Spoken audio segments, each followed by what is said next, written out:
اتنی بڑی تعداد میں ایک مقام پر صحابہ کرام کسی دوسری جنگ میں شہید نہیں ہوئے۔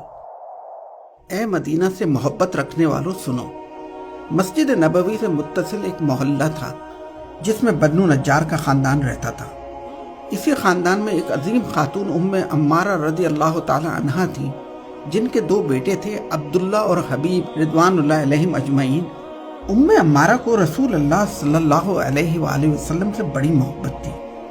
تاریخ میں آپ خاتون احد کے نام سے مشہور ہیں۔ رسول اللہ صلی اللہ علیہ وسلم نے فرمایا کہ غزوہ احد کے دن میں دائیں بائیں جس طرف نظر ڈالتا ام عمارہ ہی لڑتی نظر آتی تھی۔ اس عظیم خاتون کو تحفظ ختم نبوت صلی اللہ علیہ وآلہ وسلم کی راہ میں شہید ہونے والے فرزند کی والدہ ہونے کا بھی اعزاز حاصل ہے۔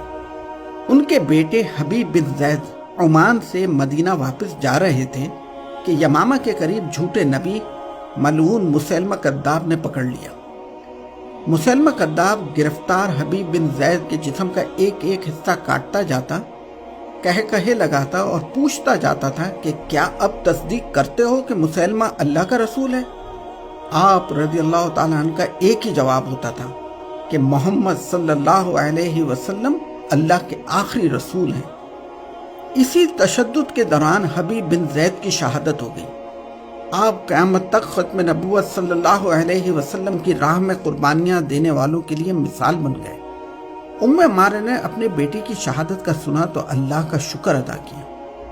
ام عمارہ کا اللہ کے نبی سے محبت کا قصہ یہاں ختم نہیں ہوتا۔ عہد صدیقی میں خالد بن ولید کے لشکر میں اپنے دوسرے بیٹے عبداللہ کے ساتھ شامل ہو کر یمامہ پہنچی، جہاں اسی جھوٹے نبی مسیلمہ کذاب کے ساتھ خون ریز جنگیں ہوئیں، جنہیں مارکہ یمامہ کہا جاتا ہے۔ ان جنگوں میں 1200 صحابہ رضوان اللہ علیہم اجمعین نے تحفظ ختم نبوت کی راہ میں جام شہادت نوش کیا۔ اتنی بڑی تعداد میں ایک مقام پر صحابہ کرام کسی دوسری جنگ میں شہید نہیں ہوئے۔ سعودی عرب کے دارالخلافہ ریاض سے 40 کلومیٹر کے فاصلے پر الجبیلہ میں ایک قبرستان ہے، جہاں ختم نبوت صلی اللہ علیہ وسلم کے تحفظ کے لیے شہید ہونے والے یہ جاں نثار دفن ہیں۔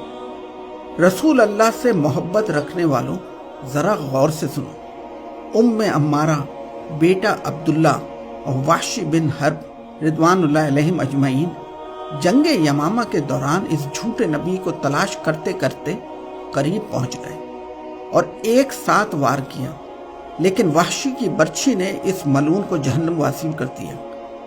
ام عمارہ اس جھوٹے نبی کی موت پر سجدہ شکر بجا لائیں۔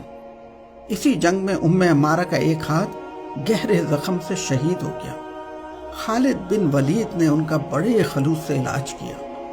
اسی زخم کی وجہ سے عہد فاروقی میں ام عمارہ آخرکار شہید ہو گئیں رضی اللہ عنہا۔